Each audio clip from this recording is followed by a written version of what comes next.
చాలాసార్లు ప్రార్థన అంటే మన హృదయాన్ని తెరిచి దేవునితో చెప్పుకోవడం ప్రార్థన. ఆఫ్ కోర్స్ హృదయము కుమ్మరించుకోవడమే ప్రార్థన. కానీ ఇంకొక డైమెన్షన్ చెప్తున్నాను దేవుని వాక్యము ద్వారా. ప్రార్థన అంటే ఏంటంటే టూ వే కమ్యూనికేషన్. దేవుడు కూడా తన హృదయంలో ఉన్న సంగతులు మనతో మాట్లాడడమే ప్రార్థన. స్తోత్రం చెప్దాం. హల్లెలూయా. ఆశ ఉందండి. Lord, what do you have to say to మీ?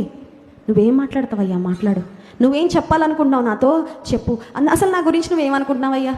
అది ఎప్పుడైనా ఆలోచించామండి?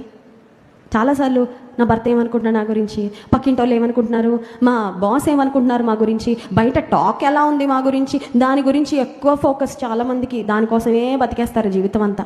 ఒరిజినాలిటీ కూడా పక్కన పెట్టేసి ఎవరో ఏదో అనుకుంటారని దానికోసం బ్రతుకుతూ ఉంటారు. దేవా, నువ్వేమనుకుంటున్నావు నా గురించి? What you have to tell me? నీ హృదయంలో ఏంటయ్యా నా స్థానము? నా గురించి ఏమనుకుంటున్నావు? నా భవిష్యత్తు కొరకైనా నీ ప్రణాళిక ఏంటి? నా నెక్స్ట్ స్టెప్స్ ఏంటి ప్రభువా? నేను ఎలా ముందుకు వెళ్ళాలి? You reveal.